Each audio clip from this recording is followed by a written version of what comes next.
तो दोस्तों, अनसुलझे रहस्य में आपका स्वागत है। उत्तराखंड में इस जगह से जाता है स्वर्ग के लिए रास्ता। जानिए कैसे युधिष्ठिर यहाँ से पहुंचे थे स्वर्ग। उत्तराखंड को कई धार्मिक स्थानों और देवी देवताओं के वास होने के कारण से धरती पर स्वर्ग और देवभूमि कहा जाता है।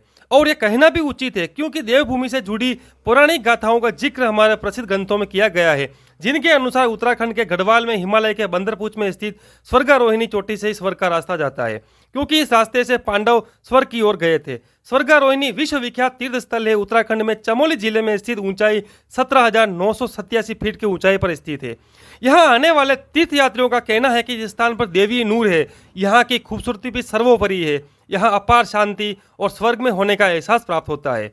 उत्तराखंड में स्वर्गारोहिणी तक का रास्ता काफी कठिन है। साथ ही यह पूरा स्थान बर्फ से ढके होने के कारण इसकी खूबसूरती में चार चांद लगाता है। पौराणिक मान्यता के अनुसार स्वर्गारोहण ही एकमात्र ऐसा मार्ग है जहां से मनुष्य मानव रूप में स्वर्ग तक पहुंच सकता है। पांडवों की स्वर्ग यात्रा। श्री कृष्ण सहित पूरे यदुवंशियों के मारे जाने से दुखी पांडव भी परलोक जाने का निश्चय करते हैं और इस क्रम में पांचों पांडव और द्रौपदी स्वर्ग पहुंचते हैं। जहां द्रौपदी, भीम, अर्जुन, सहदेव और नकुल शरीर को त्याग कर स्वर्ग पहुंचते हैं, वहीं युधिष्ठिर सशरीर स्वर्ग पहुंचते हैं। यात्रा करते करते पांडव हिमालय तक पहुंच गए। हिमालय लांघ कर पांडव आगे बढ़े तो उन्हें बालू का समुद्र दिखाई पड़ा। इसके बाद उन्होंने सुमेरु पर्वत के दर्शन किए। स्वर्ग जाने के रास्ते में सरस्वती नदी ने पांडवों की यात्रा रोक दी। पांडवों ने सरस्वती से रास्ता मांगा, लेकिन सरस्वती माता ने रास्ता देने से इनकार कर दिया। फिर बलशाली भीम ने दो बड़े पत्थर के खंड उठाकर नदी पर पुल बना दिया था, जिससे होकर पांडवों ने आगे का रास्ता शुरू किया था। ये रास्ता बहुत ही कठिन था। पांचों पांडव, द्रौपदी तथा वह कुत्ता तेजी से आगे चलने लगे। तभी द्रौपदी लड़खड़ाकर नीचे गिर पड़ी। द्रौपदी को गिरा देख भीम ने युधिष्ठिर से कहा कि द्रौपदी ने कभी कोई पाप नहीं किया, तो फिर क्या कारण है कि वह नीचे गिर पड़ी।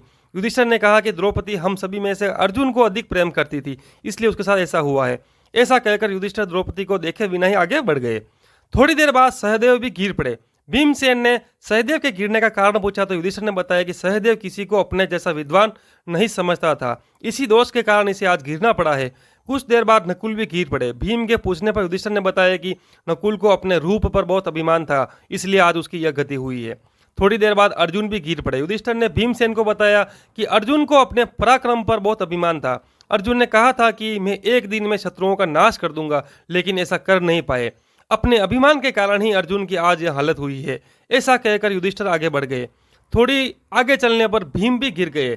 तब भीम को युधिष्ठिर ने इसका कारण बताया। उन्होंने बताया कि तुम खाते बहुत थे और अपने बल का झूठा प्रदर्शन करते थे, इसलिए तुम्हें आज भूमि पर गिरना पड़ा है। यह कहकर युधिष्ठिर आगे चल दिए।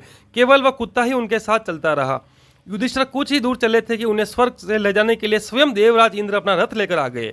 तब युधिष्ठिर ने इंद्र से कहा कि मेरे भाई और द्रौपदी मार्ग में ही गिर पड़े हैं, वे भी हमारे साथ चले, ऐसी व्यवस्था कीजिए। तब इंद्र ने कहा कि वे सभी पहले ही स्वर्ग पहुंच चुके हैं, वे शरीर त्याग कर स्वर्ग पहुंचे हैं और आप सशरीर स्वर्ग में जाएंगे। इंद्र की बात सुनकर युधिष्ठिर ने कहा कि यह कुत्ता मेरा परम भक्त है, इसलिए इसे मेरे साथ स्वर्ग जाने की आज्ञा दीजिए। लेकिन इंद्र ने ऐसा करने से मना कर दिया।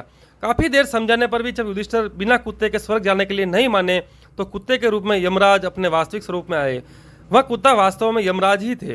युधिष्ठिर को अपने धर्म में स्थित देखकर यमराज बहुत प्रसन्न हुए। इसके बाद देवराज इंद्र युधिष्ठिर को अपने रथ में बैठाकर स्वर्ग ले गए। यही जगह स्वर्गारोहिणी के नाम से विख्यात हो गई। दोस्तों, ये लेख आपको अच्छा लगा हो तो वीडियो को लाइक और कमेंट जरूर करें और चैनल को सब्सक्राइब जरूर करें। दोस्तों, आपको मेरे इस चैनल पर मोटिवेशनल स्टोरी और ऐसी पौराणिक कथाएं सुनने को मिलती रहेगी। धन्यवाद।